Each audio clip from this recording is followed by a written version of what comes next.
वारकरी संप्रदायात प्रतिगामी लोकांची घुसखोरी झाल्याचं वक्तव्य शरद पवार यांनी केलंय। आता आम्ही अशा धर्मांध लोकांची, प्रतिगामी लोकांची यादी तयार करायला सुरुवात केली आहे, असंही शरद पवार यांनी स्पष्ट केलंय। प्रबोधनाच्या मार्गावर महिला कुठेही नाहीत, अशी खंतही शरद पवार यांनी व्यक्त केली। यावर मुख्यमंत्री देवेंद्र फडणवीस काय म्हणाले पाहूया। शरद पवारांनी या लेखामध्ये स्मरणिकेच्या लेखात म्हटले 60% लोक हे धर्मांध, 60% वारकरी संप्रदायात असे प्रतिगामी लोक होते जे धर्मांध शक्तींना बळ देतात। आम्ही यादी करायला घेतली, 40 लोक पुरोगामी मांडणी करतात। खरं असं आहे की पवार साहेबांचा महाराष्ट्राच्या विकासामध्ये योगदान असलं तरीही वारकरी विचारांशी त्यांचा फार संबंध राहिलेला नाही। कारण ज्या प्रकारची चळवळ या महाराष्ट्रामध्ये त्यांनी उभी केली किंवा त्यांच्या अनुयायांनी उभी केली, ही चळवळ एक प्रकारे निधर्मी अशा प्रकारची चळवळ होती आणि त्यांनी स्वतःही अनेक वेळा कबूल केलंय की ते निधर्मी आहेत, धर्म मानत नाहीत किंवा त्या ठिकाणी त्यांचा जो सगळा पिंड आहे तो निधर्मी आहे।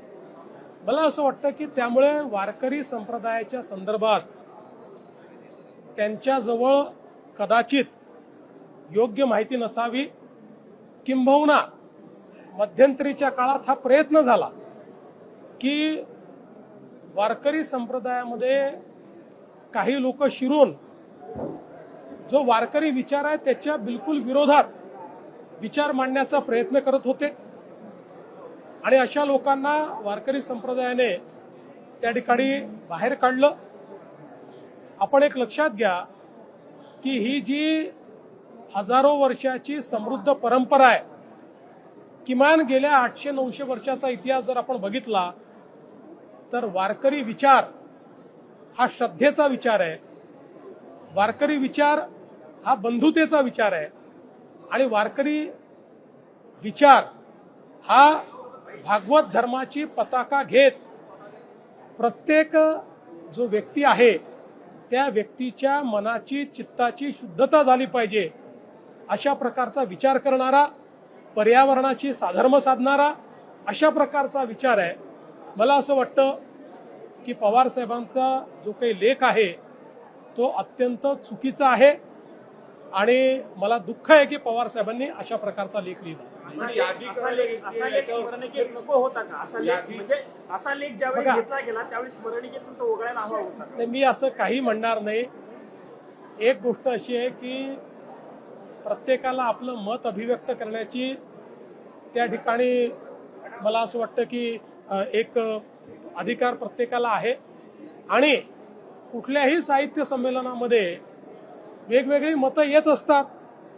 कोणी काय लेख लिहावा, शेवटी साहित्य संमेलनाने ते महाराष्ट्राचे माजी मुख्यमंत्री म्हणून, देशाचे कृषी मंत्री म्हणून किंवा एकूणच राजकीय क्षेत्रात त्यांचं योगदान आहे म्हणून त्यांचा लेख घेतला। आता त्यात काय लिहावा त्यांचा प्रश्न आहे, त्यांनी तो लिहिला। तर यादी करायला घेतलेली आहे अशा लोकांची, त्याबद्दल तुमचं काय मत? कशाची यादी?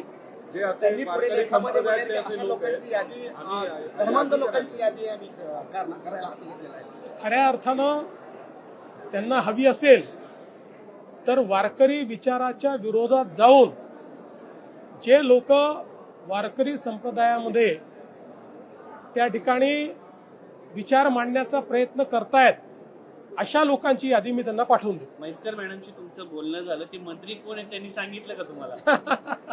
आणि असं काही हा फार एवढा गंभीर विषय नाही आणि त्यांनी तो गंभीरतेने घेतलेला नाही।